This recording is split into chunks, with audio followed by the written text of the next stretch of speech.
folks, and welcome to another edition of Ziegler Night Live. I'm here with members of Erie Industry 08 to talk to you about their capstone experience. Our first member of Erie that is with us today is Abby Case, the Director of Marketing. How are you today? Good, how are you? Good, welcome to the show. Thank you, it's a pleasure to be here. So you're going to talk to me about emergency loans and forecasting.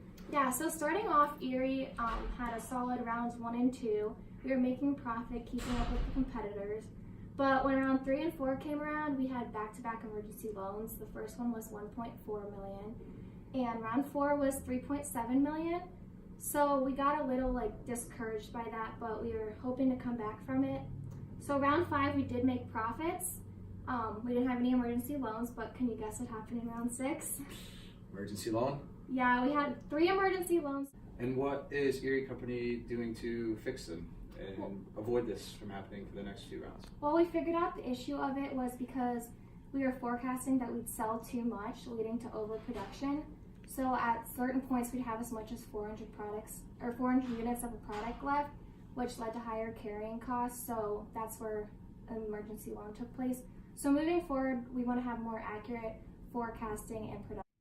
And next from Erie Company, I have Macy Carmel, the Director of Research and Development. Welcome, Macy. Thank you for having me.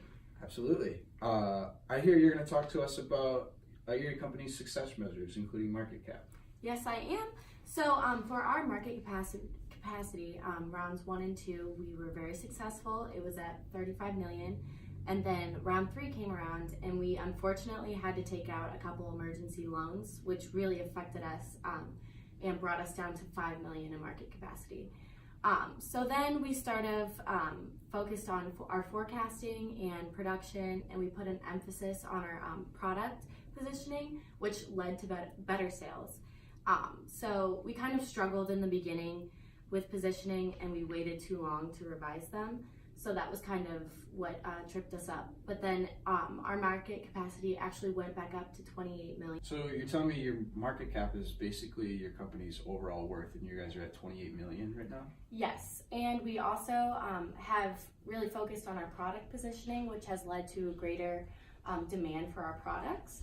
So we're seeing an increase in our sales as well, and we plan to keep increasing our sales throughout the next couple of rounds. And next from Erie Company, I have Max Johnson with me, the Director of Production and Human Resources. Welcome, Max. Thanks for having me.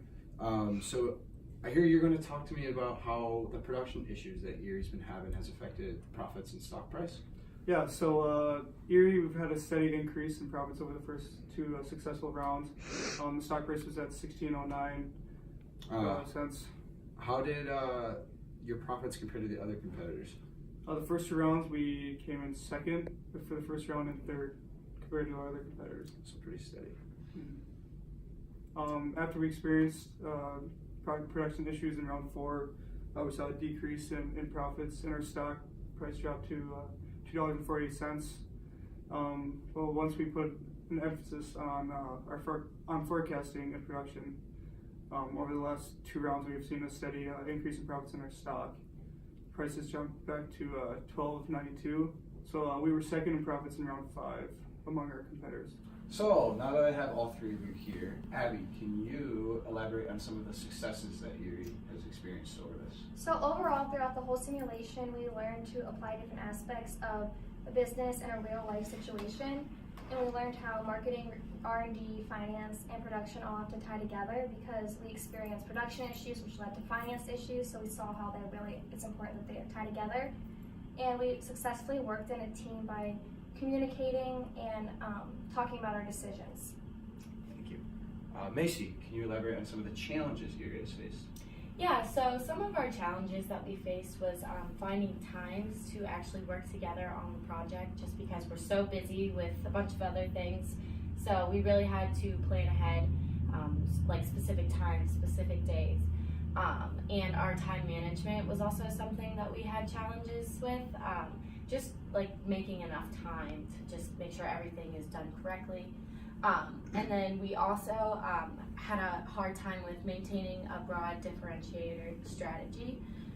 Was something we struggled with a lot. Thank you for your input. And Max, can you just sum everything up and just give me an overall group learning experience? kind of piggybacking off what they said, we had to learn the importance of communication, like when and where we were gonna meet, like what time, what to wear if we're gonna wear certain things. We had to learn how to work as a team, that being like personalities faced with each other, like kind of like being positive, like they were saying, like piggybacking off ideas, and then also compromising and group making decisions. Thank you. Thank you all for being here today. Thank you. And that concludes another episode of Ziegler Night Live. Thank you for watching.